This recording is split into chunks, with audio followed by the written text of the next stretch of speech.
यह नोवेल मेरे द्वारा एडिट और अनुवादित है। इसका रियल लाइफ से कोई लेना देना नहीं है। हम जो स्टोरी लाते हैं वह सिर्फ फन के लिए है, तो स्टोरी को गंभीरता से न ले। और आपका स्वागत है मेरे यूट्यूब चैनल स्टोरी स्ट्रीमर में। तो बिना किसी बकवास के स्टोरी की तरफ चलते हैं। अध्याय 121 पुस्तकों का विचित्र संग्रह। विक्रम को इस बात का जरा भी अंदाजा नहीं था कि उसके खिलाफ एक बड़ी साजिश धीरे धीरे रची जा रही है। इस समय वह रसायन शास्त्री संघ के पुस्तकालय में अभ्यास करने योग्य साधना तकनीकों की तलाश कर रहा था।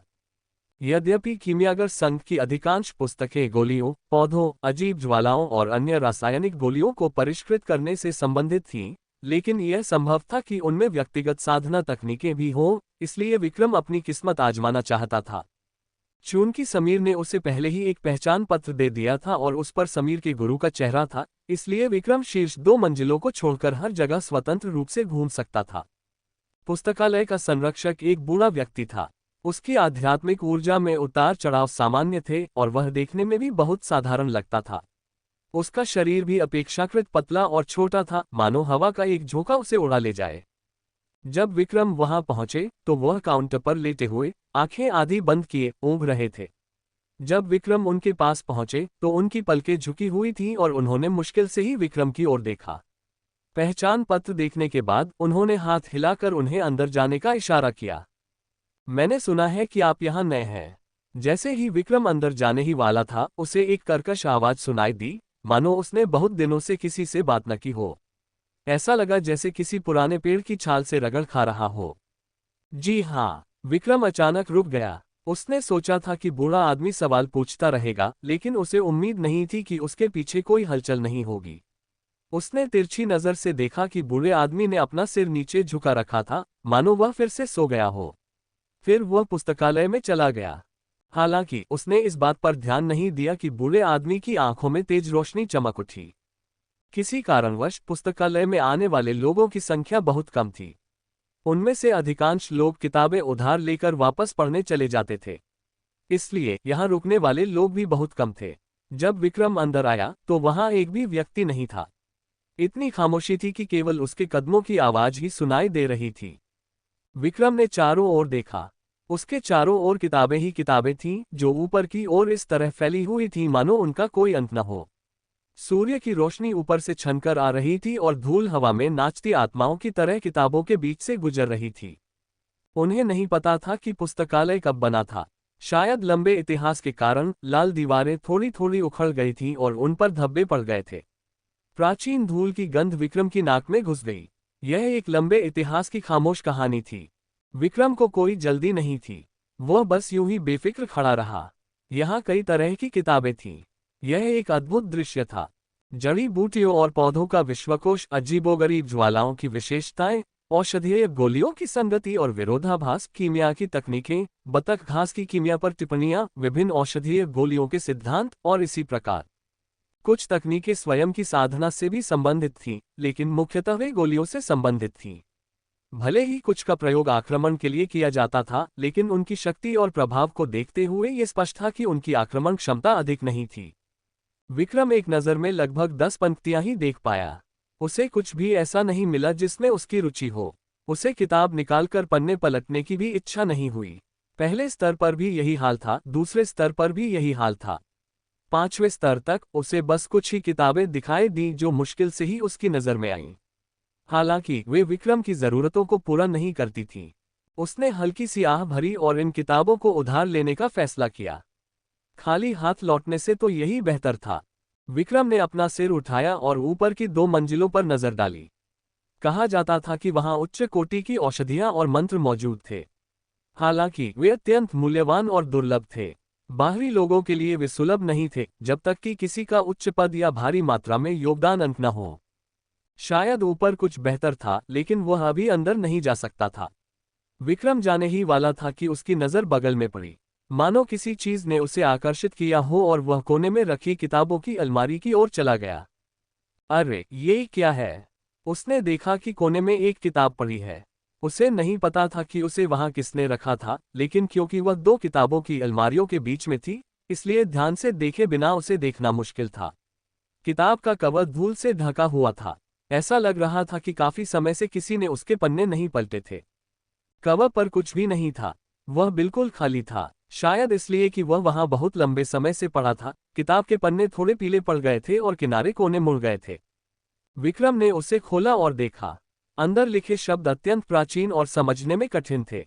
ऐसा प्रतीत होता था मानो ये प्राचीन काल के हों और वह इन्हें बिल्कुल भी समझ नहीं पा रहा था। इससे रहस्य और भी गहरा हो गया। उसने पन्ने पलटना जारी रखा और उसके बाद कुछ चित्र दिखाई दिए। हालांकि रंग चमकीले नहीं थे और चित्र कुछ धुंधले थे। वह चित्रों में क्या था मुश्किल से ही समझ पा रहा था। ऐसा लग रहा था कि उनमें एक रसायनज्ञ को औषधीय गोली बनाते हुए दिखाया गया है। तस्वीरों से ही पता चलता था कि यह रसायन शास्त्री अत्यंत शक्तिशाली था। इसका कारण ये था कि जब भी वह कोई औषधि बनाता उसके बर्तन पर बादल छा जाते। 9 स्तरों वाले अमर देवता प्रकट होते, 10,000 जीव उसे बधाई देने आते और अजगर व फीनिक्स एक साथ दहाड़ते। तरह तरह की विचित्र घटनाएं दिखाई देती। विक्रम ने पन्ने एक एक करके पलटे। ये चित्र इतने सजीव थे कि ऐसा लग रहा था मानो वे सचमुच जीवित हो उठेंगे। वह खुद को उनमें डूबने से रोक नहीं पाया और एक रहस्यमय और विचित्र अवस्था में प्रवेश कर गया। ऐसा लग रहा था मानो वह भी पुस्तक में चित्रित प्राचीन जगत में प्रवेश कर गया हो। वह स्वयं को रोक नहीं पाया और उसे वह समय याद आ गया जब वह पहली बार कीमियागर संघ में आया था। समीर ने उसे इससे संबंधित इतिहास के बारे में बताया था। एक समय एक अत्यंत प्रतिभाशाली कीमियागर हुआ करता था और वह अनुमान लगाने से खुद को रोक नहीं पाया कि शायद वही व्यक्ति पुस्तक में वर्णित है। दरअसल यही बात थी।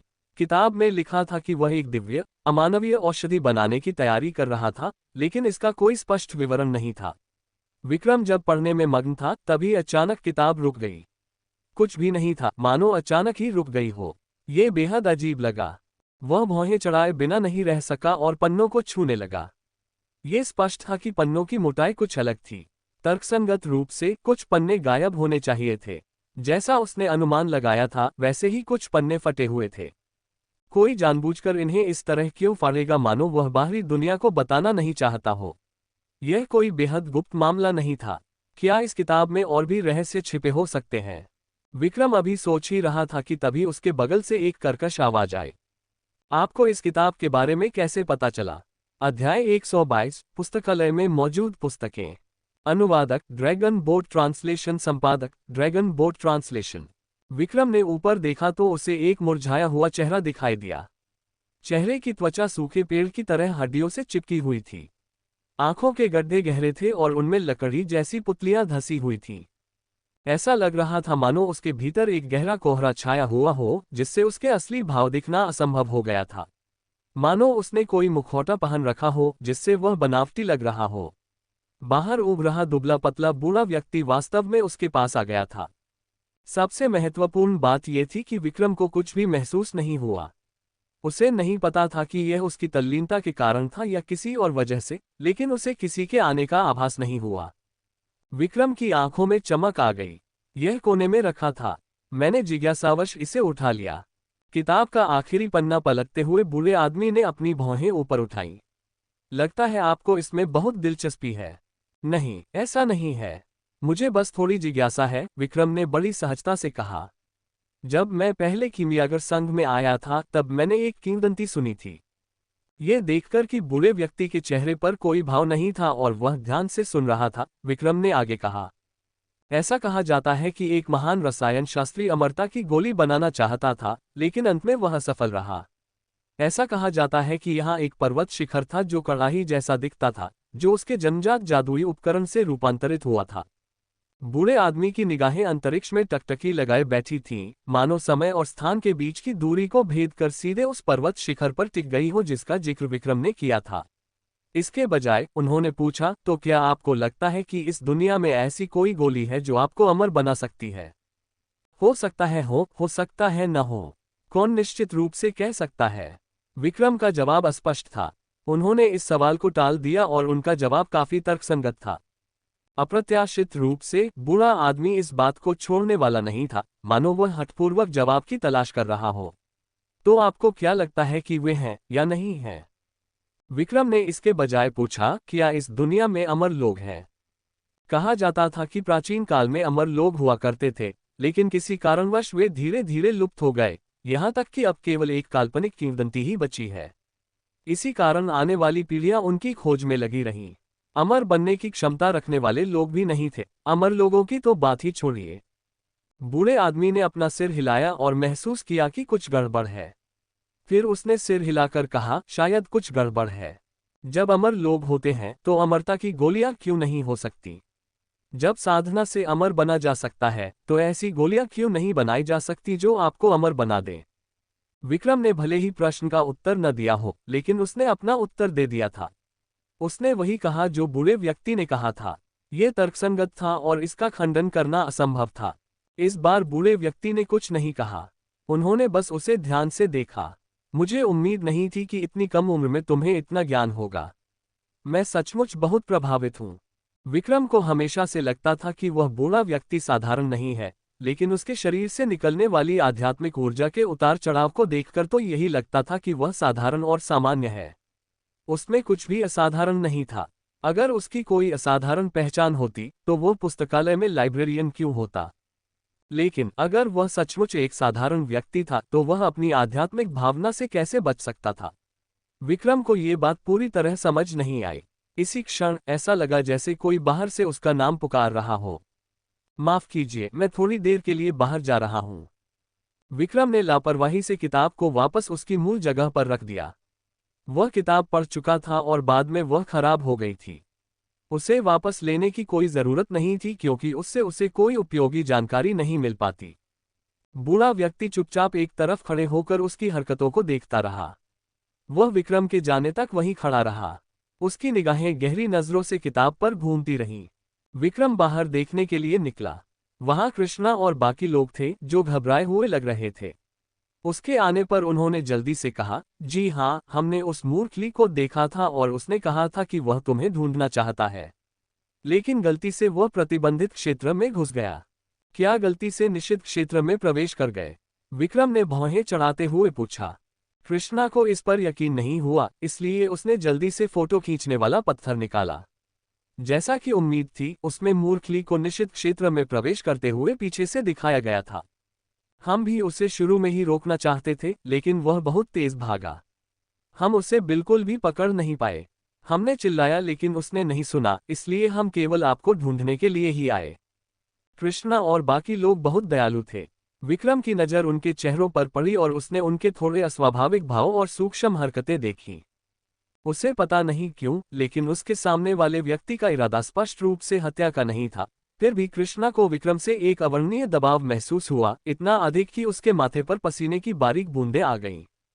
उन आंखों से नजरें मिलाने की उसकी हिम्मत नहीं हुई जो किसी प्राचीन कुएं की तरह शांत थी। उसे लगातार ऐसा लग रहा था मानो छिपने की कोई जगह ही न हो। विक्रम के उनकी योजना को भांप लेने की चिंता में कृष्णा को डर था कि वह कहीं ज्यादा बोलकर गलतियां न कर बैठे। उसने सिर्फ फोटोग्राफिक पत्थर अपने पास रखा और बाकी लोगों के साथ जल्दी से निकल गया। खैर, मैं शब्द ले आया हूं और सामान भी यही है। मानो या ना मानो, अब ये तुम्हारी मर्जी है। वापस लौटते समय सभी लोग खेल को लेकर चिंतित थे। क्या विक्रम हमारी चाल में फंस जाएगा? क्या होगा अगर उसे लगे कि हम उसे धोखे से निषिद्ध क्षेत्र में प्रवेश करा रहे हैं? खैर, चूंकि फूलली अंदर आ चुका है, अगर विक्रम को हम पर शक भी होता है तो बाद में अगर उसे फूलली नहीं मिला तो वह निश्चित रूप से निषिद्ध क्षेत्र में जाएगा। अगर विक्रम फूलली को जहां चाहे वहां जाने की छूट दे दे तो क्या होगा? एक पल के लिए किसी को समझ नहीं आया कि क्या कहें। छोड़ो, इससे पहले कोशिश करते हैं। अगर यह काम नहीं करता है तो हम कोई दूसरा तरीका सोचेंगे। विक्रम ने उनकी पीठ की ओर देखा और उसे लगा जैसे वे भाग रहे हों। चाहे वह किसी भी तरह से देखे, उसे लगा कि कोई साजिश चल रही है। बूढ़े आदमी की आवाज फिर पीछे से आई। मैं आपको एक सलाह देना चाहता हूं, कभी भी निषिद्ध क्षेत्र में कदम मत रखना। बूढ़े आदमी की आवाज शांत थी, लेकिन विक्रम को लगा जैसे वह कुछ जानता हो। वह पूछना चाहता था, लेकिन उसने देखा कि बूढ़े आदमी ने अपनी आंखें फिर से बंद कर ली थीं और ऊँघ रहा था। स्थिति को देखते हुए शायद वह उससे कुछ भी नहीं जान पाएगा। विक्रम को पहले मूर्खली को ढूंढने के लिए निकलना पड़ा। अध्याय 123 छोटे खजाने ने योगदान दिया। विक्रम ने पूरे पहाड़ी इलाके में खोजबीन की, लेकिन फूलली का कोई सुराग नहीं मिला। वह उस जगह पर भी नहीं था जहां वह अक्सर जाता था।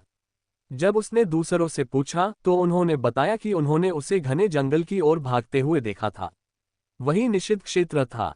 जब वह निषिद्ध क्षेत्र में पहुंचा तो जैसा कि अपेक्षित था उसे पेड़ों की चोटियों पर फूलली के जूते अकेले लटके हुए मिले।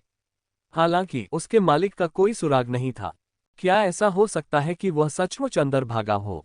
पत्थर की वह शिला कुछ ही दूरी पर खड़ी थी, मानो एक मूक रक्षक हो जो लोगों को इस रहस्यमयी भूमि में कदम न रखने की चेतावनी दे रही हो। विक्रम के दृष्टिकोण से वह केवल आकाश को ढकने वाले विशाल वृक्षों को ही देख सकता था, अंदर क्या था यह कोई नहीं जानता था। फूल ली द्वारा दी गई अत्यंत उन्नत गोलियों के बारे में सोचते हुए उस दवा की बोतल की कीमत का अंदाजा लगाना अनावश्यक था। शायद पूरे रसायनशास्त्री संघ में किसी के पास भी वह बोतल नहीं थी। चाहे कुछ भी हो जाए, विक्रम चुपचाप नहीं बैठ सकता था। कृष्णा और बाकी लोग इतने दयालु कैसे हो सकते हैं कि उसे फूलली के साथ हुई घटना के बारे में बता दें? हो सकता है कि उन्होंने विक्रम को धोखा देने के लिए कुछ किया हो। लेकिन चाहे सामने अजगर की मांद हो या बाघ की मांद, उसे जोखिम तो उठाना ही पड़ेगा। अंधेरे में छुपकर कृष्णा और अन्य लोग विक्रम की हर हरकत पर नजर रख रहे थे। जब उन्होंने देखा कि वह आखिरकार निषिद्ध क्षेत्र में प्रवेश कर चुका है, तो उन्हें आखिरकार राहत मिली। सौभाग्य से वह अंदर चला गया। मुझे तो लगभग लगा था कि वह अंदर नहीं जाएगा। लगता है विक्रम फूलली को बहुत महत्व देता है। ये वाकई अजीब है। वे एक दूसरे को कुछ ही समय से जानते हैं। तुम्हें इतनी चिंता क्यों है? खैर, हमारा लक्ष्य तो हासिल हो गया है। अब जब वह अंदर चला ही गया है तो उसके जिंदा बाहर आने की क्या संभावना है? कृष्णा ने एक भयावह मुस्कान प्रकट की, मानो उसने विक्रम का सिर काटे जाने का दृश्य पहले ही देख लिया हो। इस समय विक्रम निषिद्ध क्षेत्र में प्रवेश कर चुका था। चारों ओर घने वृक्ष थे जो सूर्य की रोशनी को रोक रहे थे। पत्तियों के बीच से हल्की धूप छनकर आ रही थी और धूल के कण धुंधले रूप से दिखाई दे रहे थे। ये स्थान अत्यंत साधारण प्रतीत हो रहा था और इसमें कुछ भी असामान्य नहीं था। बस एक ही बात थी, चारों ओर सन्नाटा छाया हुआ था। कीड़े मकोड़ों या पक्षियों के चहचहाने की आवाज तक नहीं थी। केवल विक्रम के सूखे पत्तों और डालियों पर चलने की आवाज ही सन्नाटे को और भी भयानक बना रही थी। ऐसा लग रहा था मानो वह किसी जानलेवा जगह पर आ गया हो। इससे लोगों में एक अजीब सी घबराहट पैदा हो गई। कुछ तो गड़बड़ है। विक्रम ने चुपके से अपनी सतर्कता बढ़ा ली। थोड़ी देर चलने के बाद उसे अचानक लगा कि कुछ तो गड़बड़ है। उसने अपने बगल में खड़े बड़े पेड़ की ओर देखा।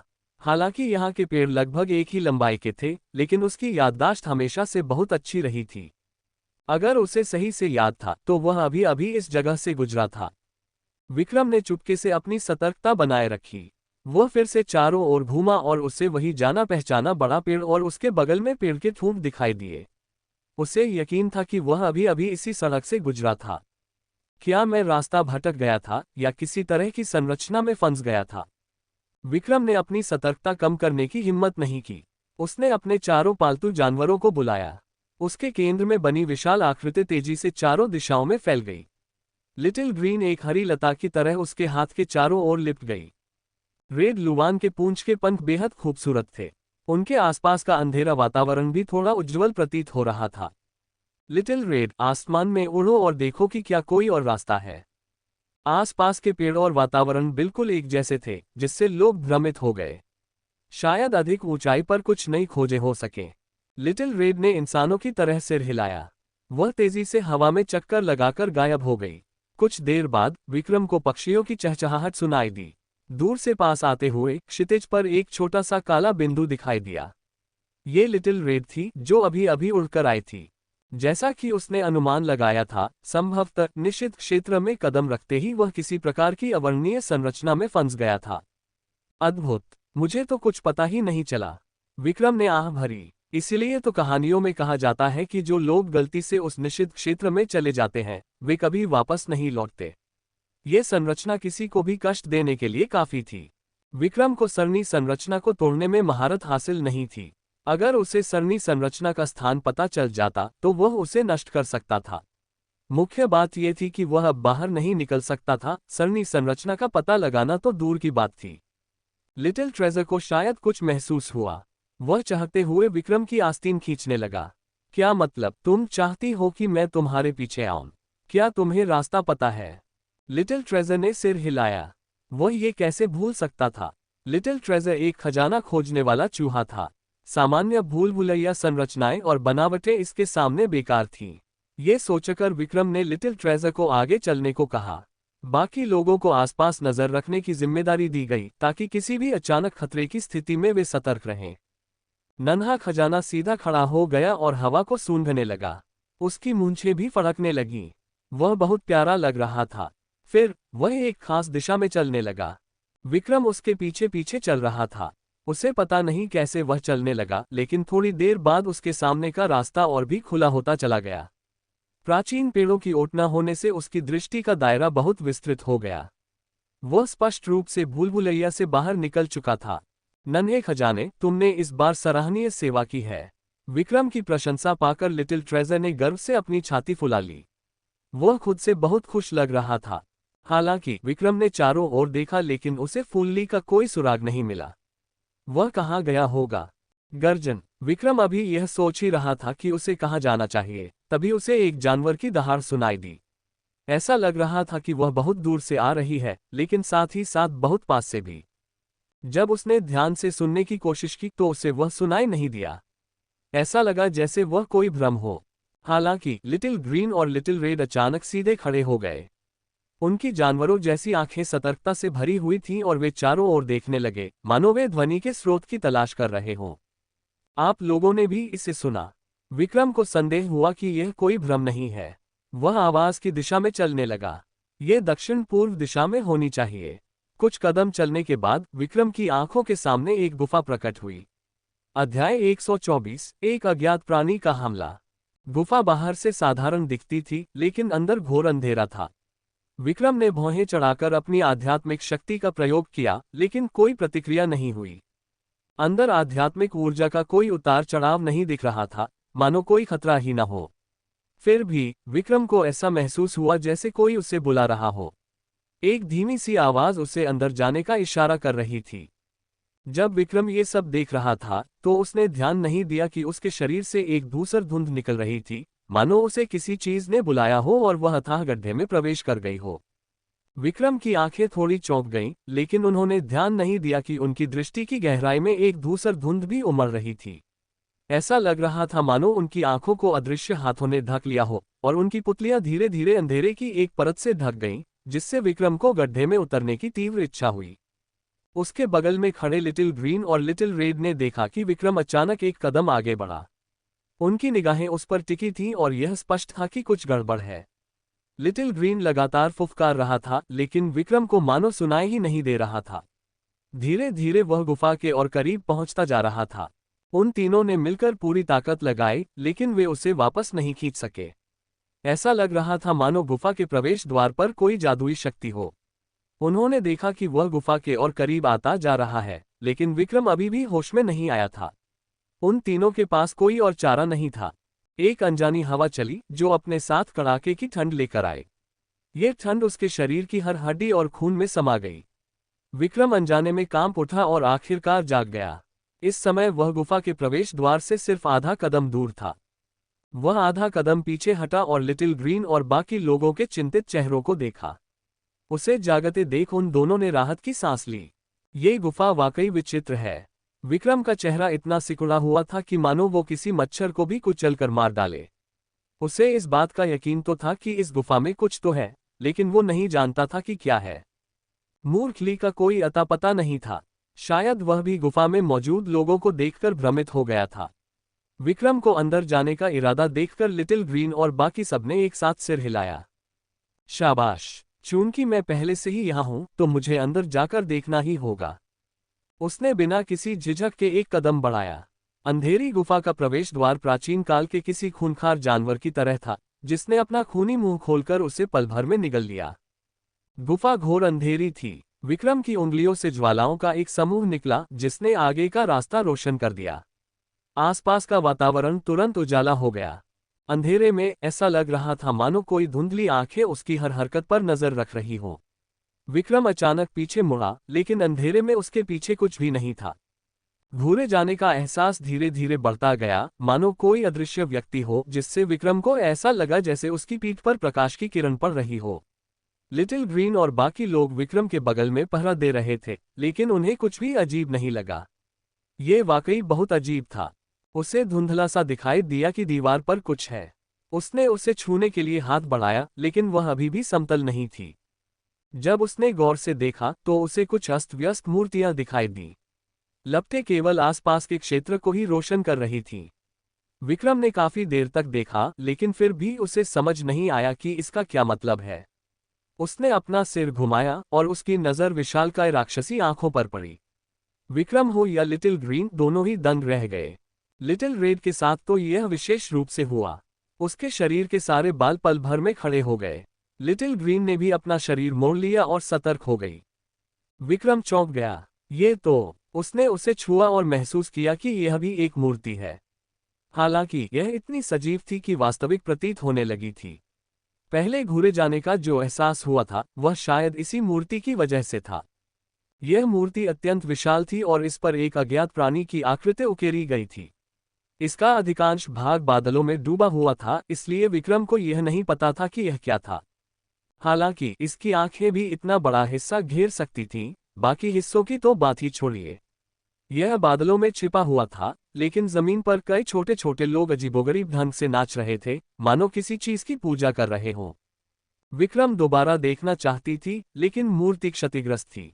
भित्ति चित्रों में बनी सभी चीजें इसी तरह थीं, लगभग सभी के कुछ हिस्से गायब थे, इसलिए उन्हें आपस में जोड़ना मुश्किल था। वह ये देखने के लिए आगे बढ़ता रहा कि कहीं कोई नई खोज तो नहीं हुई, लेकिन विक्रम को इसका कोई अंदाजा नहीं था। उसके जाने के बाद आंखें भी इधर उधर घूमती रहीं, चुपचाप उसकी पीठ को देखती रहीं। विक्रम आगे बढ़ता रहा, लेकिन उसके चारों ओर धूसर कोहरा घना होता चला गया। हालांकि वातावरण में अत्यधिक अंधेरा होने के कारण वह स्पष्ट रूप से देख नहीं पा रहा था। अचानक, जैसे उसे किसी चीज का आभास हुआ हो, एक तेज हवा चली और विक्रम अचानक जमीन पर लुढ़क गया, बाल बाल बचा। कुछ ही दूरी पर एक काला प्राणी खड़ा था। कम रोशनी के कारण वह स्पष्ट रूप से दिखाई नहीं दे रहा था। विक्रम को चकमा देते देख उसने एक और हमला कर दिया। थोड़ा लाल, पास में खड़ी लिटिल रेड को आदेश मिला और उसने अचानक आग उगल दी। पल भर में ऐसा लगा जैसे दिन हो गया हो। एक लंबा लाल अजगर सुनहरी रोशनी से लिपटा हुआ उस काले प्राणी की ओर बढ़ा। लंबे लाल अजगर ने उसे तुरंत तितर बितर कर दिया। उसकी छाती में एक बड़ा छेद हो गया और वह राख में बदल गया। हालांकि अगले ही पल विक्रम की आश्चर्यचकित निगाहों के सामने वह काला प्राणी एक बार फिर इकट्ठा हो गया। एक अज्ञात काला पदार्थ तेजी से उभरा और हवा भी बेहद चिपचिपी महसूस होने लगी। इसने पहले से क्षतिग्रस्त छेद को ठीक कर दिया और उसे उसके मूल रूप में लौटा दिया। उसी समय एक और छेद बगल से फूट पड़ा।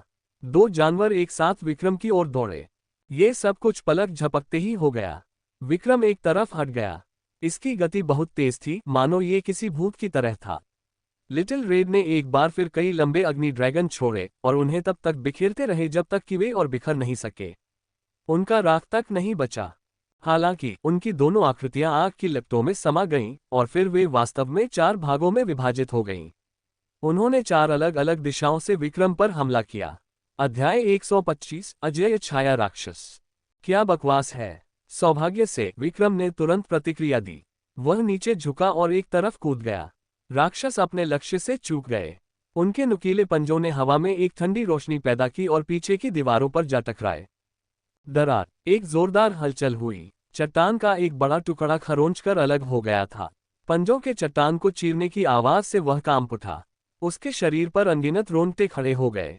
कल्पना की जा सकती है कि अगर विक्रम बच न जाता तो भले ही उसकी जान बच जाती, उसकी त्वचा की एक परत छिल जाती।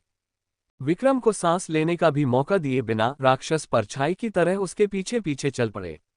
वे मानो अपनी दरांती लहराते हुए यमराजों की तरह थे। उनमें वह दृढ़ता थी कि वे अपने लक्ष्य को प्राप्त करने तक हार नहीं मानेंगे। ये देखकर कि ये ज्वालाएं उन्हें कोई नुकसान नहीं पहुंचा सकती, विक्रम ने लंबे समय से इस्तेमाल न की गई रुश्वी तलवार को बुलाया।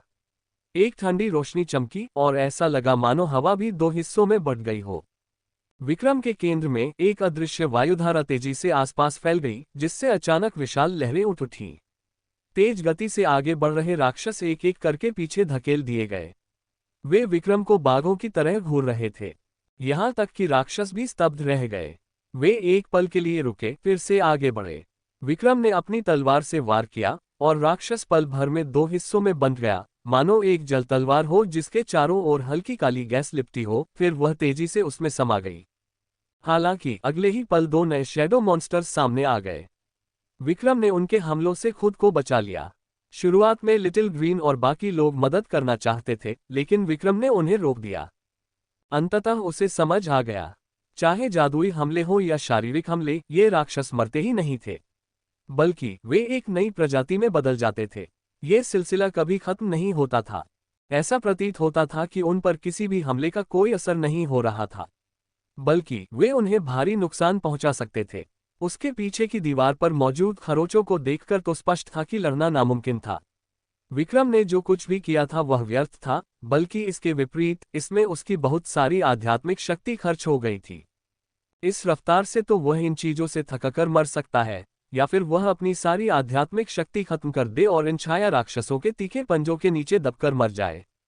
देखते हैं इस बार तुम लोग कैसे बंटोगे। असंख्य तलवार ऊर्जा ने अन्य राक्षसों को घेर लिया, जिससे एक विशाल वायु प्रवाह उत्पन्न हुआ और वे हिलने डुलने में असमर्थ हो गए। पहले तो वे जोरदार संघर्ष कर रहे थे, लेकिन जब उन्होंने देखा कि वे जल्द ही मुक्त होने वाले हैं, तो विक्रम ने अपनी आध्यात्मिक शक्ति बढ़ा दी। ये शक्ति असंख्य रस्सियों में परिवर्तित हो गई, जिन्होंने तलवार ऊर्जा द्वारा निर्मित कोकुनों को चारों ओर लपेट लिया। तलवार की ऊर्जा तेजी से सिकुड़ गई, जिससे उन राक्षसों का रहने का स्थान दब गया। तलवार की ऊर्जा इतनी कसकर लिपटी हुई थी कि हवा भी पूरी तरह से निचोड़ ली गई, केवल अत्यंत प्रचंड शक्ति ही शेष रह गई। लिटिल रेड, लिटिल ग्रीन, आओ और इनमें थोड़ा मसाला डालो। लिटिल रेड ने दर्जनों मीटर लंबा, सजीव दिखने वाला एक और अग्नि राक्षस उगला, जिसने अंधेरी गुफा को रोशन कर दिया। लिटिल ग्रीन ने भी पानी का एक विशाल स्तंभ उगला। ऐसा लग रहा था मानो आकाश से आकाशगंगा बरस रही हो। पानी और आग आपस में टकराए और दो अलग अलग शक्तियां तलवार की ऊर्जा से टकरा गईं। तीनों शक्तियों के संयुक्त प्रभाव की कल्पना की जा सकती थी। इस भारी उतार चढ़ाव से मानो हवा भी विकृत हो गई थी। विक्रम ने अपनी आंखें सिकोड़ लीं। टकराना, इतना जोरदार धमाका हुआ कि ऐसा लगा मानो विक्रम के कान के पर्दे फट जाएंगे। अनगिनत कंकड़ जमीन पर गिर पड़े और गुफा कांपने लगी। सौभाग्यवश गुफा अभी भी अपेक्षाकृत मजबूत थी और इतने जोरदार धमाके के बावजूद ढह नहीं गई। विक्रम का शरीर भी उसके साथ हिलने लगा और कंकड़ उसके पैरों के नीचे जमीन पर गिरने लगे। आखिरकार वे परेशान करने वाले राक्षस बिना किसी निशान के गायब हो गए। इस बार तो वे पूरी तरह से नष्ट हो जाने चाहिए, है ना? जैसे ही वह जाने ही वाला था, उसके बगल में मौजूद काला पदार्थ फिर से उमड़ने लगा, मानो वह एक अनंत जीवन हो। विक्रम की आंखें सिकुड़ गईं और उसे पता ही नहीं चला कि कब जमीन पर एक गहरा धब्बा दिखाई दिया। उसे अचानक एक बुरी आशंका हुई। जैसा कि उम्मीद थी, वे परछाई जैसे राक्षस फिर से प्रकट हो गए। एक के बाद एक वे लगातार निकलते रहे, जिससे लोगों के दिलों में सिहरन दौड़ गई। क्या बकवास है! विक्रम ने गुस्से में आकर गाली देने की इच्छा को दबाया। अगर वह उन्हें हरा नहीं सकता तो भाग क्यों नहीं सकता? वह भाग गया। उसने अभी अभी इतने सारे राक्षसों को मारा था और अब उसे पता नहीं था कि कितने और राक्षस बाहर आ जाएंगे। अगर वह लड़ता रहता तो मुश्किल हो जाती। चाहे वह किसी भी तरह का हमला करता, दुश्मन को कोई नुकसान नहीं पहुंचता। ये सरासर बेशर्मी थी।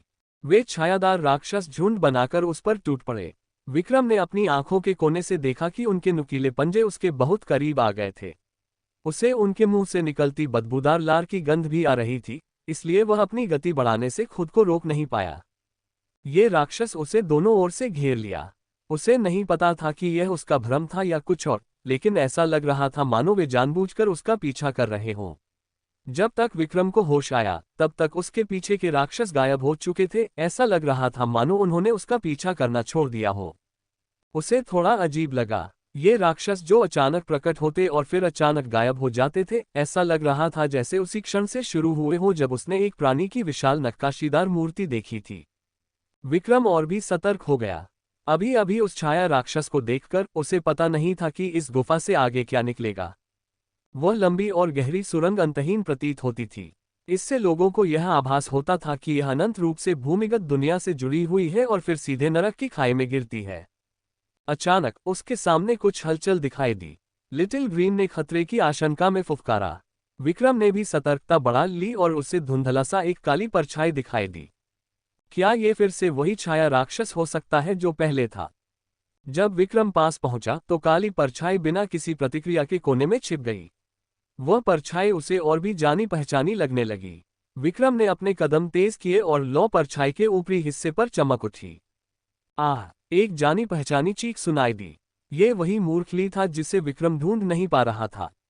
जैसा कि उम्मीद थी, वह गलती से इस गुफा में घुस आया था। विक्रम के आगमन को देखकर पागल ली को कुछ हद तक होश आ गया। बड़े भाई, आप यहाँ क्यों आए हैं? अध्याय 126 रहस्यमय काग। विक्रम मूर्खली से पूछना चाहता था कि वह यहाँ क्यों आया है। आखिर उसके लिए बाहर की भूल भुलैया सुलझाना मुश्किल था, तो मूर्खली को सुलझाना तो और भी मुश्किल था। शायद यह महज एक संयोग था। फूलली का मनोबल अभी भी अच्छा था और उसे कोई स्पष्ट चोट नहीं आई थी। उसकी खुली बाह पर कई बारीक खरोंचें थीं। ये घने जंगल से गुजरने के कारण लगी होंगी। बड़े भाई, फूलली ने घबराकर विक्रम का हाथ पकड़ लिया। मैं आपको बता रहा हूं, यहाँ भूत हैं। जल्दी भागो, उन्हें तुम्हें पकड़ने मत दो। ये कहने के बाद मूर्खली घबराकर चारों ओर देखने लगा। उसे डर था कि कहीं अंधेरे कोने से कुछ निकलकर सामने न आ जाए। क्या ऐसा हो सकता है कि जिन भूतों की वह बात कर रहा था, वे वही छाया राक्षस हों? विक्रम को उन राक्षसों के बारे में सोचकर सिरदर्द होने लगा, जिन्हें मार नहीं सकते थे और जो हर बार घातक चोट पहुंचाने पर खुद को ठीक कर लेते थे और खुद को दो भागों में बांट लेते थे। राक्षसों के उसके प्रति रवैये को देखते हुए यह असंभव था कि उन्होंने फूलली के अस्तित्व को न पहचाना हो। फूलली यहाँ सुरक्षित कैसे रहा? क्या तुमने वे परछाइयाँ देखी? परछाइयाँ? कैसी परछाइयाँ? यहाँ तो सिर्फ भूत हैं। फूलली ने ढोल की तरह अपना सिर हिलाया। विक्रम आगे जांच नहीं कर सका। इसे केवल मूर्खली के सौभाग्य का ही परिणाम माना जा सकता था। शायद उस महान मूर्ख पर ईश्वर की कृपा थी। कांटों और झाड़ियों से भरी उसकी यात्रा की तुलना में यह एक चमत्कार ही था कि मूर्खली को यहाँ केवल मामूली चोटें आईं। छोड़ो इसे, अभी बात करने का समय नहीं है। चलो पहले इस घटिया जगह से निकल चलते हैं। विक्रम ने फूलली को खींचा और आगे बढ़ने ही वाला था कि उसने पाया कि वह बिल्कुल भी नहीं हिल रहा है। यहाँ भूत तो है ही, लेकिन गुरु की आभा भी मौजूद है। मुझे इसका एहसास हो रहा है। गुरुजी पहले यहाँ आए थे, लेकिन यह आभा बहुत धुंधली है। गुरुजी कहाँ हैं? फूलली मन ही मन बुदबुदाया, धिक्कार है, मुझे याद क्यों नहीं आ रहा। गुरुजी आखिर है कहाँ? फूलली अचानक पागल सा हो गया और उसने अपना सिर पीट लिया। अगर विक्रम ने उसे समय रहते न रोका होता तो वह बगल की दीवार से टकरा जाता। टक्कर इतनी जोरदार थी कि विक्रम लड़खड़ा गया और लगभग अपना संतुलन खो बैठा। कौन सा गुरु? विक्रम थोड़ा असमंजस में था। उसने देखा कि फूलली कुछ बुदबुदा रहा था और उसे गोली, कड़ाही, पहाड़ की चोटी जैसे शब्द मुश्किल से सुनाई दे रहे थे, इसलिए वह समझ नहीं पा रहा था कि वह क्या कहना चाह रहा है। फूलली को अचानक पागल होते और जोर जोर से चिल्लाते देख विक्रम ने डर के मारे अपना मुंह जल्दी से ढक लिया, कहीं परछाई वाले राक्षस उसकी ओर आकर्षित न हो जाएं। शोर मत करो, ये जगह बहुत खतरनाक है। मैं तुम्हें यहाँ से निकाल लेता हूँ। ओह, मैं गुरु को ढूंढना चाहता हूँ। विक्रम ने बस उसकी बात मान ली। ठीक है, मैं तुम्हें गुरुजी से मिलवाने ले चलता हूँ। ये वाक्य बहुत प्रभावी था।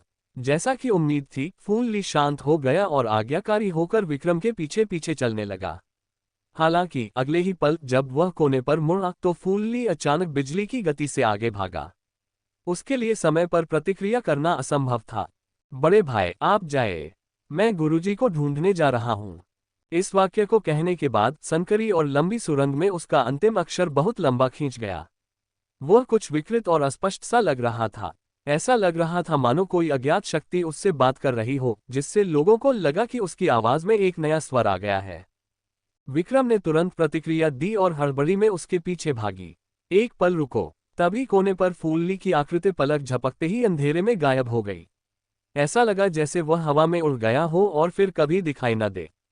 पलक झपकते ही वह गायब हो गया। ऐसा लग रहा था मानो अभी अभी जो कुछ भी हुआ था वह विक्रम का भ्रम था। उसने अपने सामने मौजूद अथाह गड्ढे को देखा। संकरी और अंधेरी सुरंग किसी अज्ञात विशालकाय जानवर के पेट जैसी थी, मानो फूलली को निगल रही हो। उसकी कद काठी की तो बात ही छोड़िए, उसके कदमों की आहट भी सुनाई नहीं दे रही थी। केवल विक्रम की सांसें ही सुनाई दे रही थीं, जो तेज दौड़ने के कारण कुछ उखड़ी हुई थीं। विक्रम टकटकी लगाए देखता रहा, उसकी आंखों में एक गहरी चमक थी। क्या ये किसी प्रकार का जादुई तंत्र हो सकता है? अन्यथा फूलली अचानक गायब क्यों हो गया? उसने अपने आसपास की स्थिति का ध्यानपूर्वक अवलोकन किया, लेकिन उसे कुछ भी नहीं मिला। आसपास की दीवारें भी ठोस थीं। किसी भी तंत्र का कोई निशान नहीं था। यह अजीब था, कोई जीवित व्यक्ति यूं ही कैसे गायब हो सकता है? और यह सब उसकी नाक के नीचे हुआ था। उसके पास सुरंग खोदने की तकनीक होना असंभव था। विक्रम ने उस रास्ते को देखा जो अंधेरे की गहराई में फैला हुआ था। ऐसा लग रहा था मानो उसका कोई अंत ही न हो। उसे नहीं पता था कि वह रास्ता कहाँ ले जाएगा। एक पल हिचकिचाने के बाद उसने आगे बढ़ने का फैसला किया। परछाई वाले राक्षस के पीछा करने के बाद उसे नहीं पता था कि वह अब कहाँ है। इसके अलावा विक्रम आसानी से हार मानने वालों में से नहीं था। उसके लिए फूलली को ढूंढना आसान नहीं था। हालांकि वह बच निकला था, लेकिन वह उसे यहाँ अकेला नहीं छोड़ सकता था। आखिर ये गुफा बहुत ही रहस्यमयी थी। जैसे जैसे वह पीछे जाता गया, अंधेरा बढ़ता गया। उसकी उंगली की नोक पर जल रही लौ पहले दर्जनों मीटर की दूरी तक रोशनी कर सकती थी, लेकिन अब वह सिकुड़कर सिर्फ 1 मीटर रह गई थी। वह लौ केवल विक्रम की दृष्टि सीमा के भीतर ही थी। आगे घोर अंधेरा था, वह कुछ भी स्पष्ट रूप से नहीं देख पा रहा था। विक्रम ने एक बार लौ को पार करके रास्ता बनाने की कोशिश की थी, लेकिन वह हमेशा अचानक बुझ जाती थी। ऐसा लगता था मानो कोई अज्ञात अदृश्य शक्ति उसे रोक रही हो। वह बस एक एक कदम करके ही आगे बढ़ सकता था, सावधानी से टटोलते हुए। अंधेरे में उससे किसी ठंडी वस्तु का एहसास हो रहा था, मानो वह कपड़ों और उसके शरीर के चारों ओर मौजूद सुरक्षात्मक प्रकाश को भेद कर सीधे उसके आंतरिक अंगों में घुस सकती हो, जैसे कोई ठंडा सांप। विक्रम ने अनजाने में ही ठंडी वस्तु को छूने के लिए हाथ बढ़ाया। कड़ाके की ठंड से वह कांप उठा। उसने वस्तु को बाहर निकाला और देखा कि यह वही टोकन था जो उसने पिछली बार उठाया था। पहले उसे लगा था कि कृष्णा और बाकी लोग इसे वहीं छोड़ गए हैं। बाद में कृष्णा ने उससे यह नहीं मांगा, इसलिए विक्रम इसे भूल गया था। उसने इसे इतने समय तक अपने पास ही रखा था। अब किसी कारणवश कार्ड से ठंडी आभा निकल रही थी। इसके रूप में भी कुछ बदलाव आ गए थे। अध्याय 127 सीलबंद दरवाजा।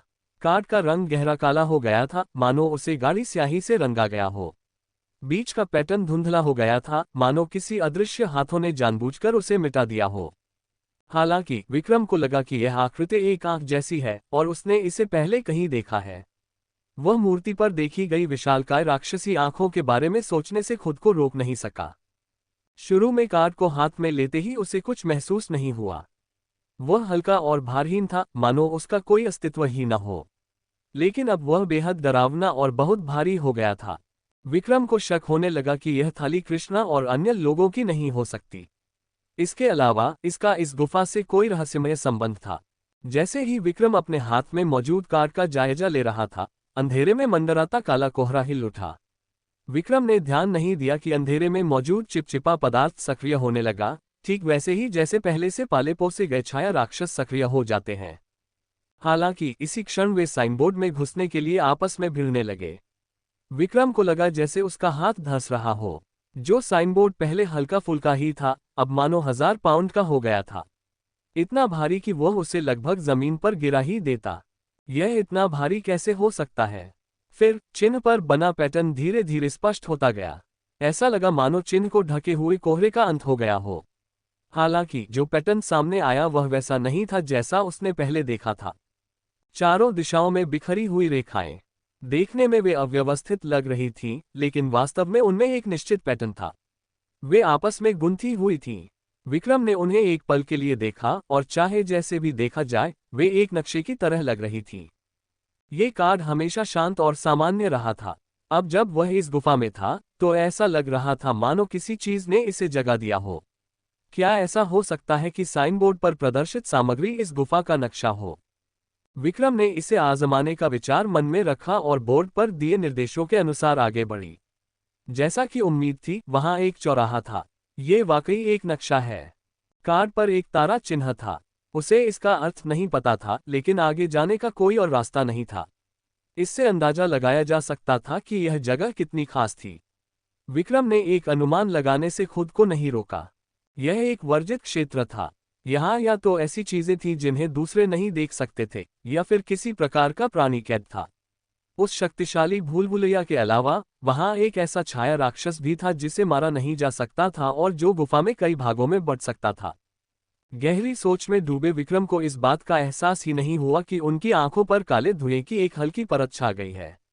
उसी समय उनके दिल में एक आवाज उठी जो उन्हें अपनी ओर बुला रही थी। सभी संकेतों से संकेत मिलता था कि इस गुफा में एक विशेष अस्तित्व है। जिज्ञासावश विक्रम स्वयं को रोक नहीं पाया और तारांकित चिन्ह की ओर चल पड़ा। ये निर्णय लेने के बाद विक्रम की आंखों में छाया काला धुआं लहर की तरह गायब हो गया। ये सब पलक झपकते ही बीत गया, विक्रम को इसका एहसास भी नहीं हुआ। शायद नक्शे की वजह से या किसी और कारण से विक्रम को रास्ते में किसी भी तरह के खतरे का सामना नहीं करना पड़ा। यहां तक कि वह साया राक्षस भी, जो कुत्ते की तरह उसका पीछा कर रहा था, अब उसका पीछा नहीं कर रहा था। हालांकि उसने उस काले चिपचिपे पदार्थ के पोखर को नहीं देखा। वह टखने की हड्डी में मौजूद कीड़े की तरह था, जो परछाई की तरह उसका पीछा कर रहा था। ऐसा लग रहा था मानो वह उसकी हर हरकत पर नजर रख रहा हो। जैसे जैसे विक्रम आगे बढ़ता गया, उसके सामने का दृश्य और अधिक स्पष्ट होता गया। संकरी सड़क आखिरकार समाप्त होती हुई प्रतीत हुई, जिससे एक हल्की रोशनी दिखाई देने लगी। ऐसा लग रहा था मानो रात बहुत लंबी हो गई हो। आखिरकार एक चमकदार दीपक दिखाई दिया, जिसने अंतहीन अंधेरे और ठंड को दूर कर दिया। इसका मतलब था कि पृथ्वी पर एक बार फिर प्रकाश आ गया था। विक्रम ने अपनी गति तेज कर दी। तेज होती रोशनी आंखों को चकाचौंध कर रही थी। आखिरकार वह पहले भी मंद रोशनी वाले वातावरण में रह चुका था, इसलिए उसे इसकी आदत नहीं थी। वह केवल अपना हाथ उठाकर रोशनी को रोक सकता था। जब उसने अपना हाथ नीचे किया तो उसे सामने का दृश्य साफ दिखाई देने लगा। उसके सामने एक बेहद विशाल दरवाजा दिखाई दिया। अंदर से रोशनी आ रही थी। उसी समय उसे दरवाजे के पीछे से किसी के बोलने की हल्की हल्की आवाज सुनाई दी। ऐसा लग रहा था मानो अंदर कोई बात कर रहा हो। वह आवाज फूल ली की थी। बस फर्क इतना था कि वह उसकी बात साफ साफ नहीं सुन पा रहा था। विक्रम चौंक गया। फूल ली अचानक दरवाजे के पीछे कैसे भागा और उसने दरवाजा कैसे खोला? उसने दरार से साफ देखने की कोशिश की, लेकिन उसे सिर्फ एक तेज सफेद रोशनी दिखाई दी। इसके अलावा उसे कुछ और दिखाई नहीं दिया। दरवाजा पुराना लग रहा था। विक्रम ने उसे छूने से खुद को रोक नहीं पाया। उसके हाथ का स्पर्श बेहद खुरदुरा था, मानो वह किसी अज्ञात कांसे की सामग्री से बना हो और हजारों वर्षों से वहीं खड़ा हो। उस पर जटिल आकृतियां बनी हुई थीं, मानो कोई विशेष संरचना हो। हालांकि उसे पक्का पता नहीं था। ये आकृतियां गुफा के अंदर तक फैली हुई थीं, मानो पूरी गुफा को ढके हुए हों। साथ ही कुछ छोटी छोटी खांचें भी थीं, जिनका उपयोग वह नहीं जानता था। विक्रम ने दरवाजा धकेलने की कोशिश की, लेकिन वह बिल्कुल नहीं हिला। उस पर किसी भी प्रकार की आध्यात्मिक शक्ति का प्रयोग नहीं किया जा सका। लिटिल ग्रीन और लिटिल रेड ने भी अपनी आध्यात्मिक शक्ति का प्रयोग किया, लेकिन परिणाम वही रहा। उसने अपनी सबसे शक्तिशाली रुशुई तलवार निकाली। तलवार की ऊर्जा उग्र और ठंडी थी। हालांकि वह उस पर एक सफेद निशान भी नहीं बना सकी, उसे खोलना तो दूर की बात थी। विक्रम ने दरवाजे की मजबूती पर आह भरी। ऐसा प्रतीत होता था कि इसे हिंसा से खोलना असंभव होगा। विक्रम ने चारों ओर देखा। द्वार के बीचों बीच एक खांचा था। ऐसा लग रहा था कि इसे सक्रिय करने के लिए कोई तंत्र नहीं था। उसने ध्यान से देखा और पाया कि खांचे की स्थिति उसके हाथ में मौजूद कार्ड से कुछ हद तक मेल खा रही थी। विक्रम ने कार्ड को उस पर रखा। ये कार्ड के साथ पूरी तरह से संगत था। ये सचमुच अविश्वसनीय था। गरज! एक तेज आवाज सुनाई दी। गुफा के हिलने की आवाज के साथ ही खांचे में सफेद रोशनी के धब्बे दिखाई दिए। जुगनुओं की तरह वे दरवाजे पर प्रकट हुए।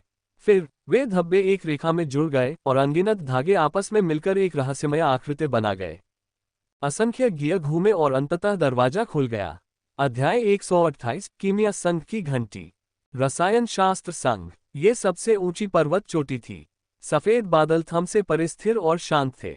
आसमान के नीचे ऐसा लग रहा था मानो कोई हाथ बढ़ाकर तारों और चांद को पकड़ सकता हो। अमर सारस अपने पंख फड़फड़ाता हुआ नीले आसमान और सफेद बादलों के बीच से उड़ता हुआ गया। अंत में वह इस सुंदर और रमणीय स्थान पर आकर रुका। चट्टान के किनारे एक स्वागत योग्य चीड़ का पेड़ था। उसकी वृद्धि वलय घनी थी। वह अनगिनत तूफानों और हिमपात से गुजर चुका था। उसका रंग हरा भरा था, मानो वह जंगल की गहराई में छिपा कोई खजाना हो। उसमें समय की एक अलग ही आभा थी। ऐसा लगता था मानो समय का गुजरना उसके लिए पलक झपकने जितना ही था। सबसे आश्चर्यजनक बात यह थी कि एक बूढ़ा व्यक्ति चीड़ के पेड़ पर पालथी मारकर बैठा था। हालांकि चीड़ का पेड़ हजारों साल पुराना था, लेकिन उसकी शाखाएं और पत्तियां मोटी नहीं थीं। एक बच्चे का भार सहना भी उसके लिए मुश्किल होता, बूढ़े व्यक्ति का भार तो दूर की बात है। ये बुजुर्ग व्यक्ति ही किंग्युआन नामक रसायन शास्त्र संघ के अध्यक्ष थे। हवा चल रही थी और डालियां हिल रही थीं, लेकिन बूढ़ा आदमी टस से मज नहीं हुआ। ऐसा लग रहा था मानो वह समतल जमीन पर चल रहा हो। उसके नीचे स्पष्ट रूप से लाखों फीट गहरी खाई थी, और अगर वह गिर जाता तो उसके टुकड़े टुकड़े हो जाने का खतरा था। यह देखना सचमुच डरावना था। हालांकि उनके चेहरे पर शांति का भाव था। उन्होंने आंखें बंद कर लीं, मानो झपकी ले रहे हों, जैसे किसी एकांत जंगल में हो। ऐसी शांति और व्यवहार किसी आम इंसान के बस की बात नहीं थी। हालांकि उनके आसपास की आभा भी सामान्य थी। विक्रम को आध्यात्मिक शक्ति में कोई उतार चढ़ाव महसूस नहीं हुआ। अचानक बूढ़े व्यक्ति ने अपनी आंखें खोल दी। उसकी आंखों में तेज रोशनी की किरणें चमक उठीं, मानो वे बादलों की अनगिनत परतों को भेदकर सीधे निषिद्ध क्षेत्र तक पहुंच सकती हों। उस बूढ़े व्यक्ति को शांत और सांसारिक मामलों से विरक्त होना चाहिए था, लेकिन इस समय वह एक शांत समुद्र की तरह था जिसमें अचानक विशाल लहरें उठ उठी हों। यहां तक कि पूरा पर्वत शिखर भी प्रभावित हुआ और अशांत हो गया। कौन है भाई? उसकी आवाज बंद होते ही हवा तेज हो गई और बादल उमड़ पड़े। उसकी आंखों में क्रोध उमड़ रहा था, जिससे उसके नीचे खड़ा चीड़ का पेड़ और भी जोर से कांपने लगा। यह देखकर लोगों को लगा मानो वह अगले ही पल टूट जाएगा। पास में बैठा अमर सारस भी भयभीत हो गया। उसने जल्दी से अपने पंख फैलाए और नीले आकाश में उड़ गया। उसके बाद वह एक छोटे से काले बिंदु में तब्दील हो गया और गायब हो गया। हालांकि कृष्णदेव का क्रोध इतनी आसानी से शांत नहीं हुआ। असीम आध्यात्मिक ऊर्जा का एक बड़ा प्रवाह एक तेज तलवार की तरह प्रवाहित हुआ। इसने अचानक बगल की पर्वत चट्टानों पर प्रहार किया। असीम रूप से ठोस चट्टानी पिंड अचानक चकनाचूर हो गया और हवा में विलीन हो गया। गुस्से से भरे कृष्णदेव को गौर से देखने पर उसकी आंखों में एक सूक्ष्म भय झलक रहा था, मानो वह किसी बात से डरा हुआ हो। आखिर ऐसी कौन सी बात थी जिसके कारण रसायन शास्त्री संघ के वरिष्ठ सदस्यों के चेहरे पर ऐसा भाव प्रकट हुआ? पर्वत की चोटी पर चल रही हवा से कृष्णदेव का सफेद वस्त्र फड़फड़ाने लगा। वह स्पष्ट रूप से एक ऋषि की तरह थे, लेकिन इस समय वे क्रोधित वज्र के समान थे। उन्होंने अपनी आस्तीनें झटक दी। आध्यात्मिक शक्ति की एक धारा निकली और पास ही स्थित एक मंडप से टकरा गई। वहां एक प्राचीन घंटी लटकी हुई थी। अनगिनत तूफानों का सामना करने के कारण उस प्राचीन घंटी का रंग काफी समय पहले बदल चुका था। अरे यार! मधुर और धीमी आवाज वाली घंटी अचानक बजी, मानो बिजली का झटका लगा हो और सब पर जोरदार असर हुआ हो। घंटी की आवाज इतनी तीखी थी कि ध्यान में लीन लोग भी चौंक कर जाग उठे। किसी को समझ नहीं आया कि क्या हुआ था। इसके तुरंत बाद घंटी की आवाज और भी तीव्र हो गई। ये किसी आत्मा को झकझोर देने वाली जीवनदायिनी घंटी की तरह थी। इसने एक के बाद एक लोगों के दिलों को झकझोर दिया, जिससे वे कुछ हद तक चिंतित और बेचैन महसूस करने लगे। उन्होंने शक्ति प्रदर्शन का ऐसा भव्य नजारा पहले कभी नहीं देखा था। यहां तक कि पिछली बार जब अल्केमिस्ट एसोसिएशन पर हमला हुआ था, तब भी ऐसा पहले कभी नहीं हुआ था। ये कैसी आवाज है? ये तो घंटी की आवाज लग रही है। क्या चल रहा है? एक पल के लिए रसायन शास्त्री संघ के सभी सदस्यों ने अपना काम रोक दिया। यहां तक कि वे गोलियां बनाने के बीच में ही क्यों न हो और गोली बनने की अवस्था तक पहुंचने ही वाले हों। उन्हें रुकना ही पड़ा, भले ही गोली नष्ट हो जाती। कीमियागर संघ का पहला नियम सबसे आकर्षक भी था। इसने सभी को याद दिलाया कि जब भी घंटी बजे, सभी को अपना सारा काम रोक देना होगा, चाहे वह कितना भी महत्वपूर्ण क्यों न हो। जो लोग सच्चाई से अनजान थे, वे कमरे से बाहर निकल गए और उन्होंने देखा कि उनके बगल में बैठे लोग हड़बड़ी भरे भावों के साथ बैठक कक्ष की ओर दौड़ रहे थे। केवल बुजुर्ग पीढ़ी को ही पता था कि यह घंटी तभी बजाई जाती थी जब कोई महत्वपूर्ण घटना घटित होती थी। इसके अलावा इसे बजाने वाले सभी लोग उच्च पदस्थ थे। कई बुजुर्गों के चेहरे पर चिंता के भाव थे। उन्होंने लंबे समय से ऐसी घंटी नहीं सुनी थी। उन्हें याद था कि आखिरी बार यह घंटी तब बजी थी जब कीमियागर संघ पतन के कगार पर था। आखिर हुआ क्या? क्या ऐसा हो सकता है कि किसी ने अल्केमिस्ट एसोसिएशन में सेंध लगाए हो? मुझे नहीं पता। अल्केमिस्ट एसोसिएशन के लिए मुसीबत खड़ी करने की हिम्मत किसमें है? क्या वे जीने से थक गए हैं? विशाल सभा भवन लोगों से खचाखच भरा हुआ था। हर कोई फुसफुसा रहा था। बुजुर्ग लोगों के चेहरे गंभीर थे। वे घंटी की ध्वनि के महत्व को जानते थे और युद्ध के लिए तैयार थे। युवा पीढ़ी ने ऐसी लड़ाई पहले कभी नहीं देखी थी। वे आपस में फुसफुसा रहे थे और भीड़ में एक रहस्यमय माहौल छा रहा था। इससे लोग बेचैन हो गए थे, मानो जल्द ही कुछ बड़ा होने वाला हो। कुछ ही देर में एक सफेद रोशनी चमकी और बीच में कृष्णदेव की आकृति प्रकट हुई। सब लोग दंग रह गए। वह कीमियागर संघ के अध्यक्ष थे। क्या हुआ? राष्ट्रपति भी चिंतित थे। आपको ये जानना होगा कि राष्ट्रपति कई वर्षों से एकांतवास में रहे हैं और लोगों के सामने शायद ही कभी आए हैं। बहुत समय पहले कृष्णदेव एकांत साधना में अपने चरम पर थे। संगठन के सभी मामलों का प्रबंधन उपाध्यक्ष और कुछ अन्य सम्मानित वरिष्ठों को सौंप दिया गया था। अब तो वह भी एकांत साधना से बाहर आ चुका था। इससे अंदाजा लगाया जा सकता था कि यह मामला बेहद महत्वपूर्ण था। यह उनकी कल्पना से कहीं अधिक गंभीर था। कृष्णदेव ने सीधे मुद्दे पर आते हुए उसे कहा, किसी ने निषिद्ध क्षेत्र में घुसपैठ की है। भीड़ में जीशान, कृष्णा और अन्य लोगों के चेहरे के भाव थोड़े बदल गए। वे अनुमान लगाने से खुद को रोक नहीं पाए कि निषिद्ध क्षेत्र में विक्रम ही घुसा था। हालांकि वह तो मामूली आदमी था। अगर वह निषिद्ध क्षेत्र में घुस भी गया था तो यह कोई बड़ी बात नहीं थी। कृष्णदेव को भला भला क्यों चिंता करनी चाहिए थी। जीशान ठीक था, लेकिन कृष्णा और अन्य लोगों के चेहरे थोड़े पीले पड़ गए थे। अध्याय 129 जवाबदेही। न केवल अन्य लोगों को ऐसे संदेह थे, बल्कि बुजुर्गों को भी ऐसे ही संदेह थे। चैतन्य ने पूछा, पहले ऐसा नहीं था कि किसी ने भी बिना अनुमति के प्रतिबंधित क्षेत्र में प्रवेश नहीं किया हो। राष्ट्रपति को केवल आदेश देने की आवश्यकता होती थी। सबको इकट्ठा करने की कोई जरूरत नहीं थी। कृष्णदेव का चेहरा थोड़ा ठंडा था और उसकी आवाज में मानो बर्फ का सा एहसास था। निषिद्ध क्षेत्र में घुसपैठ करना तो बस एक छोटी सी बात है। मुझे उम्मीद नहीं थी कि वह सचमुच उस प्रतिबंध को छू लेगा। निषिद्ध क्षेत्र में घुसपैठ करना और प्रतिबंध को छूना दो बिल्कुल अलग बातें थीं। ये सुनकर चैतन्य समेत कुछ बुजुर्गों के चेहरे के भाव तुरंत बदल गए। ये स्पष्ट था कि वे प्रतिबंध के बारे में सब कुछ जानते थे। हालांकि उनमें से अधिकांश अभी भी समझ नहीं पाए थे। आखिरकार ये किमियागर संघ के सर्वोच्च रहस्य से संबंधित था। इसके बारे में केवल कुछ ही लोगों को पता था। जब उन साधारण शिष्यों ने उन अत्यंत सम्मानित बुजुर्गों के चेहरे पर अचानक उदासी छाते देखी तो वे समझ गए कि यह मामला सरल नहीं है। इस समय भले ही कृष्णा और बाकी लोग मूर्ख थे, लेकिन वे भी समझ गए थे कि वे बड़ी मुसीबत में पड़ सकते हैं। यहाँ तक कि कृष्णदेव भी घबरा गया था और उसके चेहरे का रंग धीरे धीरे फीका पड़ने लगा। उसके बगल में खड़ा नौकर धीमी आवाज में कांपती हुई आवाज में बोला, हमें क्या करना चाहिए बड़े भाई कियान? क्या ऐसा हो सकता है कि विक्रम ने प्रतिबंध को छू लिया हो? कृष्णा को बहुत पछतावा हो रहा था। उसे विक्रम से बदला लेने के लिए ये जाल नहीं बिछाना चाहिए था। अब तो वह खुद भी इसमें फंस गया था। ऊपर बैठे कुछ पर्वतों के भाव देखकर ही पता चल रहा था कि मामला कितना गंभीर है। इस बच्चे के अलावा और कौन हो सकता है? वह अकेला ही अंदर गया था। मैंने सोचा भी नहीं था कि इस बच्चे में इतनी प्रतिभा होगी और वह हमारे लिए इतनी मुसीबत खड़ी कर देगा। अब कुछ भी कहना बेकार था। किसने सोचा होगा कि मरने के लिए अभिशप्त विक्रम इस घटना के बाद इतना बड़ा बवाल खड़ा कर देगा।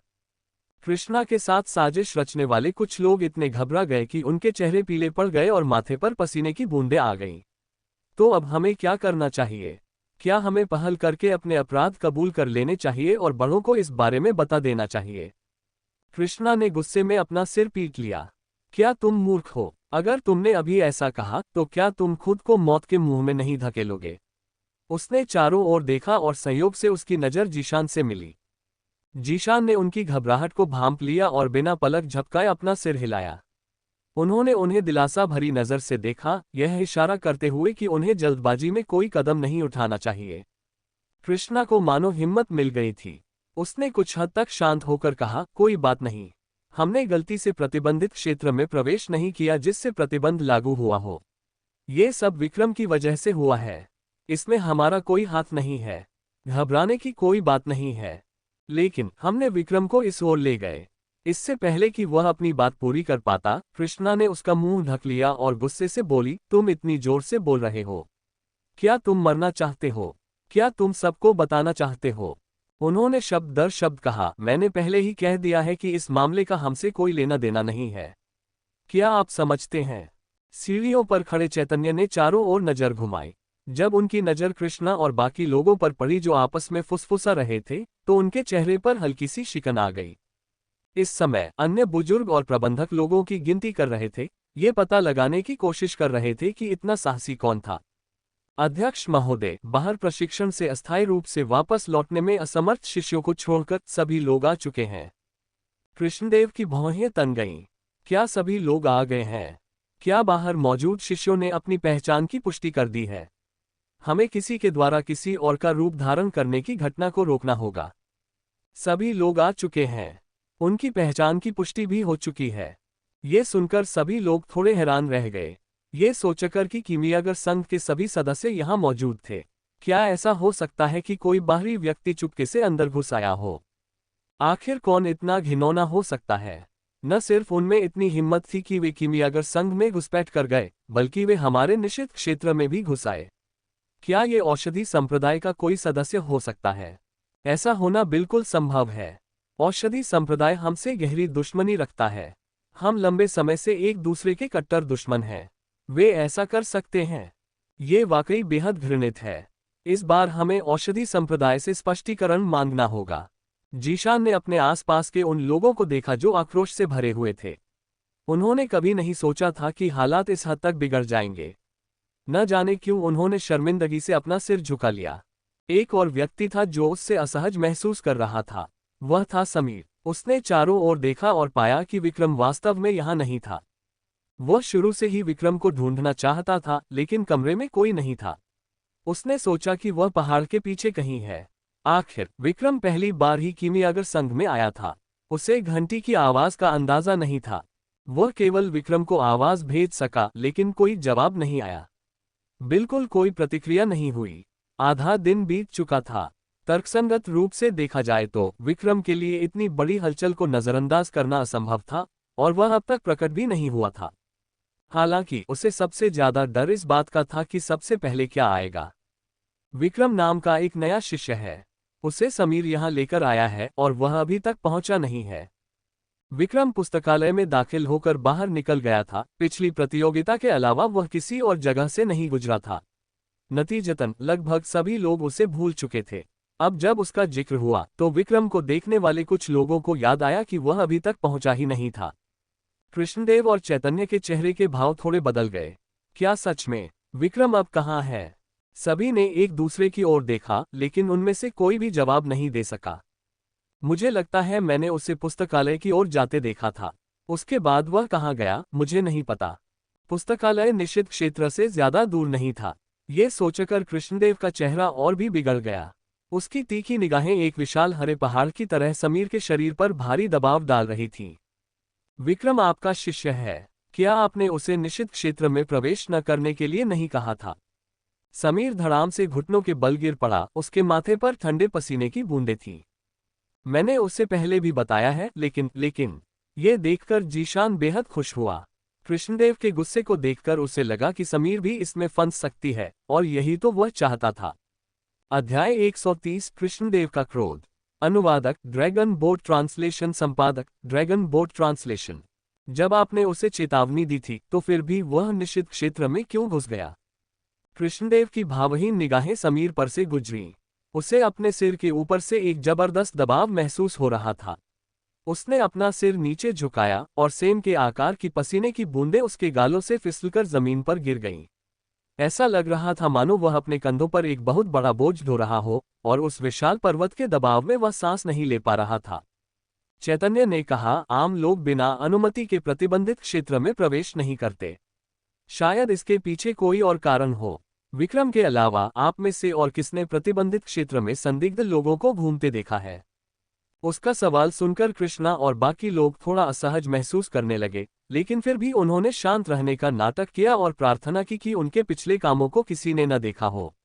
हालांकि चीजें उनकी इच्छा के अनुरूप नहीं हुई। मैंने थोड़ी देर पहले कृष्णा और अन्य लोगों को वहां से गुजरते देखा था। ये किसने कहा ये तो पता नहीं चला, लेकिन कृष्णा और बाकी लोगों के चेहरे पीले पड़ गए। उन्हें चैतन्य की तीखी निगाहों का सामना करना पड़ा, मानो वह सभी साजिशों और योजनाओं को भलीभांति देख सकता हो। जब तुम दोनों बाहर आए तो मैंने तुम दोनों को थोड़ी देर पहले चुपके से एक दूसरे से फुसफुसाते हुए देखा था। मुझे सच सच बताओ, तुम दोनों थोड़ी देर पहले उस वर्जित क्षेत्र के पास क्यों गए थे? कृष्णा और बाकी लोग समूह से बाहर निकलते समय शांत होने का नाटक कर रहे थे। उनकी शांत आवाज में थोड़ी सी घबराहट झलक रही थी। हम तो बस यहाँ से गुजर रहे थे।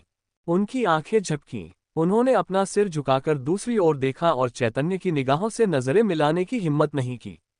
उनकी नजरें स्पष्ट रूप से दोषी भाव से भरी थीं। भला वे चैतन्य की निगाहों से कैसे बच सकते थे? तो तुम बस यहाँ से गुजर रहे थे, उसने अर्थपूर्ण ढंग से कहा, मानो उसे कृष्णा की बातों पर यकीन हो गया हो। उन सबको राहत की सांस मिली। लेकिन अगले ही पल चैतन्य ने अचानक अपनी आवाज ऊंची कर दी, जिससे वे इतने डर गए कि कांपने लगे। जब तुम लोग बस यहां से गुजर रहे हो तो फिर तुम सब क्यों कांप रहे हो? तुम सब किस बात से डर रहे हो? सिर उठाने की हिम्मत क्यों नहीं कर रहे हो? कृष्णा का चेहरा एकदम पीला पड़ गया था, उस पर खून का कोई निशान नहीं था। वह काफी देर तक हकलाता रहा, कुछ बोल नहीं पा रहा था। मैं मुझे याद है कि आप सभी को विक्रम से पुरानी दुश्मनी है। क्या आपने बदला लेने के लिए चुपके से विक्रम पर हमला किया और उसे निषिद्ध भूमि में फेंक दिया? चैतन्य के शब्द थोड़े अलग थे, लेकिन सच्चाई से बहुत दूर नहीं थे। कृष्णा और अन्य लोग तुरंत अवाक रह गए। वे केवल इतना ही कह पाए, नहीं। आखिरकार यह महज एक अनुमान था और उनके पास कोई सबूत नहीं था। अब जबकि यह अज्ञात था कि विक्रम जीवित है या नहीं और यह सवाल था कि क्या वह निषिद्ध क्षेत्र से जीवित बाहर निकल पाएगा, तो अगर बड़े बुजुर्ग इस बात को मानने से इनकार करते रहे तो वे कुछ नहीं कर सकते थे। कृष्णा की छोटी सी योजना अच्छी थी, लेकिन दुर्भाग्य से उसके साथी सुअर का मानसिक धैर्य अच्छा नहीं था। उसके पैर कांपने लगे और वह जमीन पर घुटने टेककर बैठ गया। हमने उस पर छुपकर हमला नहीं किया। हमने विक्रम को फंसाने के लिए जाल बिछाया था। ये शब्द सुनते ही कृष्णा और जीशान दोनों उसे गला घोंटकर मार डालना चाहते थे, लेकिन उसे रोकने में बहुत देर हो चुकी थी। कृष्णा वहीं जमकर खड़ा रहा। उसके मन में बस एक ही विचार था, और वो था, सब खत्म हो गया।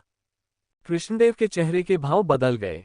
आध्यात्मिक शक्ति का एक विशाल प्रवाह सुनामी की तरह उमड़ पड़ा।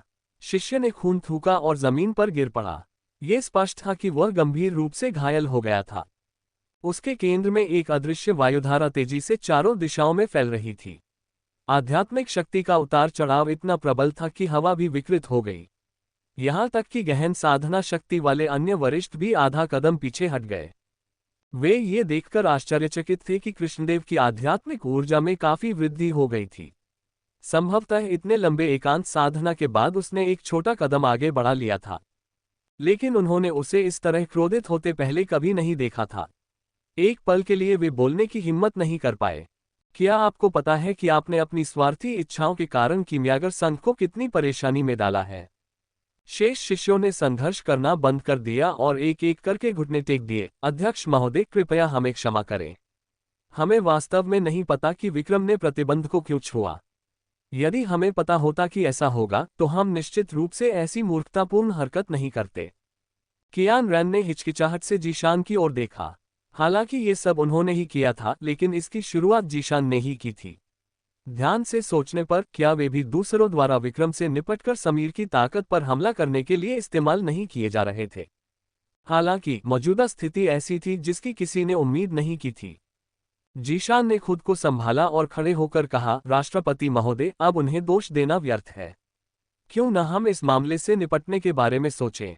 क्या हमें प्रतिबंधित क्षेत्र में लोगों को भेजना चाहिए? कृष्णदेव के गुस्से के साए में वह कृष्णा का बचाव भी नहीं करना चाहता था, लेकिन अगर वह चुप रहता तो कृष्णा शायद अपनी सुरक्षा के लिए उसे धोखा दे देती। जब वह समय आता तो मुसीबत खड़ी हो जाती। अब जब वह खड़ा हो गया है तो कम से कम वह कृष्णा और दूसरों को एक संकेत और रवैया तो दे देगा। सबको पानी में घसीटने की कोई जरूरत नहीं थी। तब तक तो कोई भी बच नहीं पाएगा। उसके लिए बाहर भागना ही बेहतर होगा।